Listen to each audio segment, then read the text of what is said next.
My God, I hate drugs. Sabi nila ang Philippines was second to Japan only in the rate of how it was evolving. Ngayon, nahuli na tayo. Was second to Bangladesh, which is the last in the list. Alam mo, remember that yung mga kapitbahay natin had the commodity na binigay ng Diyos sa kanila na wala sa atin. And what was that? It's oil. Meron silang oil. Lahat ito makita mo is a product of oil. Everything that you see. Lahat yan yung it's run or made by machine, lathe or powered by oil. Indonesia had it. Malaysia have it. Brunei meron. Tayo, we were at the mercy of the oil-producing nations. And sometimes in 1972, there was this reduction of supply. And there was, in the country, we had to go to a coupon to buy the oil. Until now, ang oil pa rin. Pag tumaas ang oil, talagang maghabol tayo. And we need it to run our lights tonight, my talk here, lahat. Lahat makita mo is oil na wala sa atin. Pagka bumaba yan, bababa lahat.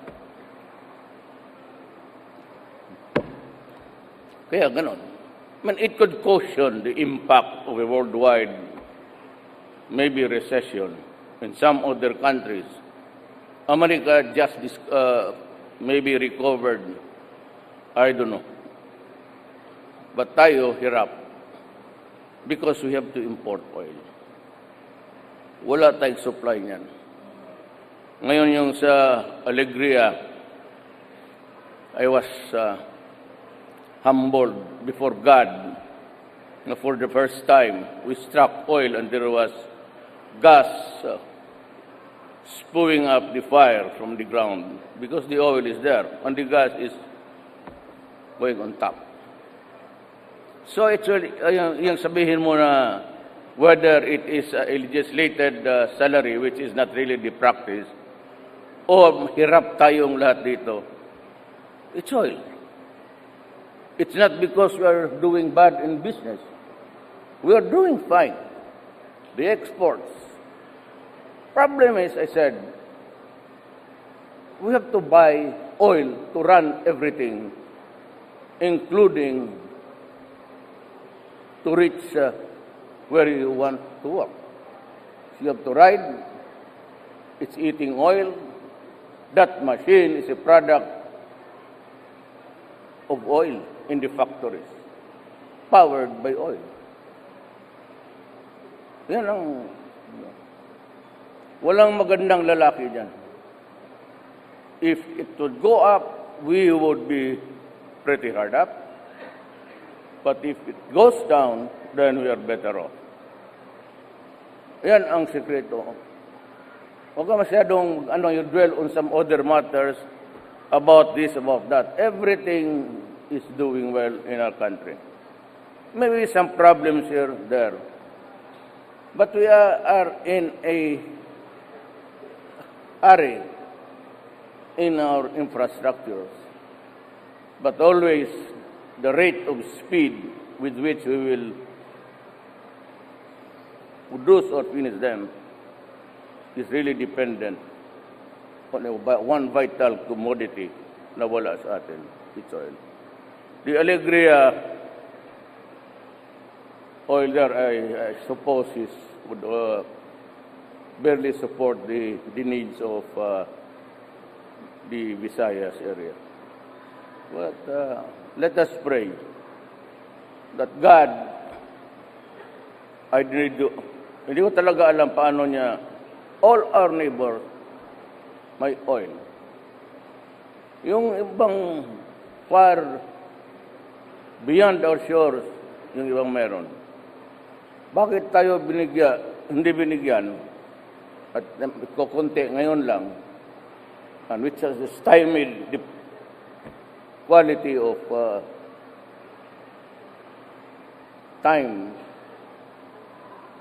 We had so many opportunities, tapos wala dyan. Because it's all oil. Yan ho ang sagot ko.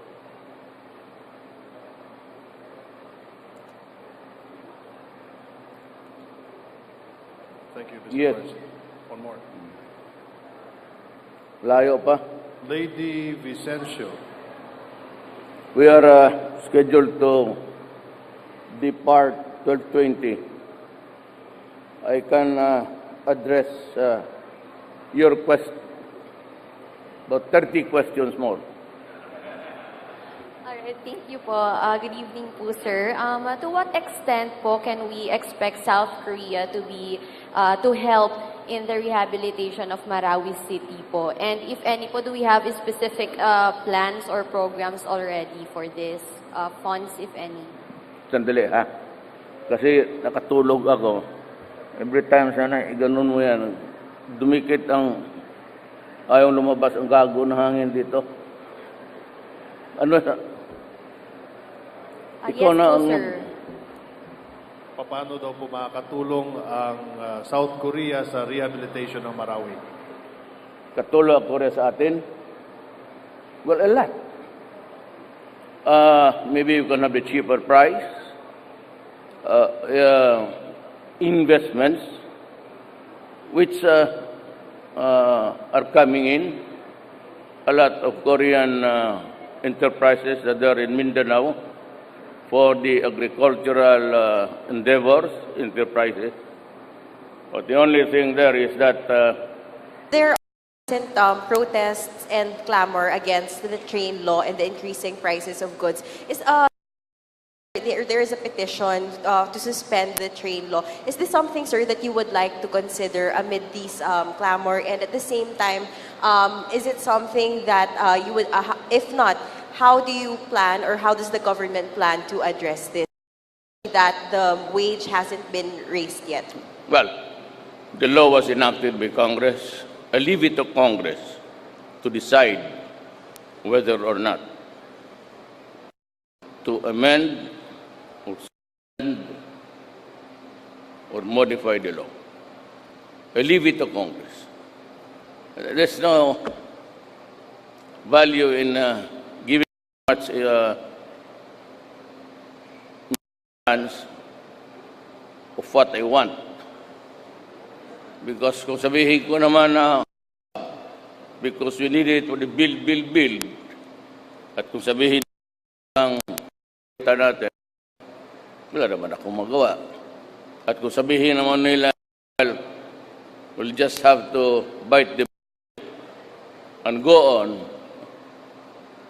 wala rin akong magawa kung yan ang decision nila. I understand that the Labor Department is already moving, asking for the wage board to increase the minimum wage. But sir, on your part, sir, do you have any call or message to business owners, employers about this to address lang, sir, the clamor for a higher wage amid the rising prices of goods? Well, for one thing, we cannot legislate. Actually, cost of money is a matter of a cycle of economy.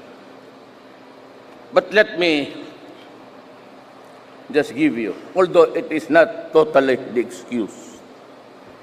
Alam mo kasi, there seems to be a self-flagellation amongst a large number of Filipinos. Predicate lang to. Right after the Second World War, everybody was into rehabilitation of their countries. And the United States did it for Japan. Maybe of the sense of guilt what happened in Hiroshima and Nagasaki of the atomic bomb. Philippines was also compensated. But we went to war because we wanted it. It was imposed on us because we were a colony of another country. But we suffered. The destruction of that country was massive. Manila was flattened and many died. Post-war, lahat nagre-repair na. And although it is not, I said, an excuse for anybody